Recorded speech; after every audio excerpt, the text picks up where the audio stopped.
A small group of protesters outside Millbank Tower. That's the helicopter shot again live, and on the ground our chief correspondent Alex Thompson. Alex, what's the latest? Well, what's going on now, just to my left, there's a search area being set up. They've effectively kettled, that is hemmed in a small group of protesters. Just behind me you can see them, and they're going to filter them out through this area here. But there are still some protesters in that wrecked reception area of Millbank Tower, and they're still being held here.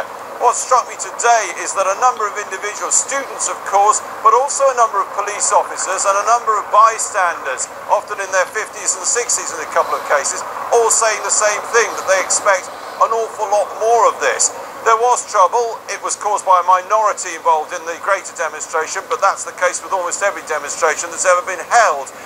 But Emily Rubin was on the greater part of that peaceful demonstration and was walking with the students today. They came on a crisp November morning from all corners of the country. Cut back! Cut back! Cut back! Students, lecturers united in protest at government plans to raise tuition fees. We are the future generation, and if we don't get educated, we are not going to be able to do anything for this country. The demonstration itself was good-natured, but these changes, students say, are no laughing matter. When they say cut back, we say cut back! Fees in England are going to rise from £3,000 a year to as much as £9,000. It's a proposal made all the more bitter because the Liberal Democrats made election promises to oppose any rise. Why should the taxpayer pay for you to go to university and have fun for 3 years? It's not really fun though, is it? It's hard work. Like, since we've been there, it's been a lot of hard work, like most of us will agree, and I'm there so that I can, get a better job in future, provide for my children, and send someone else's kids to university. Why are you here today? Because I want to do English Lit degree and then a teaching degree at uni, but I won't be able to afford it if the prices go up, so I won't be able to be a teacher, which is what I want to do when I'm older. So what will you do if this change comes in? I don't know, try and find another job, I guess. The organisers were expecting 24,000 students to turn up. There could be many more than that today. And the sense of anger here is palpable. Anger that a rise in tuition fees could stop many students from going to university, and anger too at politicians for promises made and promises betrayed.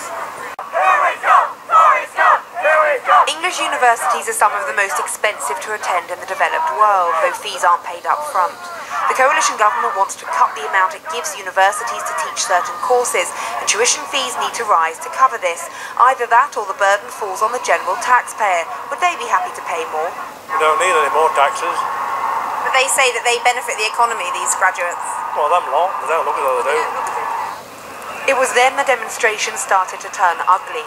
A small group at first that quickly grew. What started as a peaceful, good-natured demonstration has turned into this. Thousands of students outside the Conservative Party head office, burning placards and smashing windows.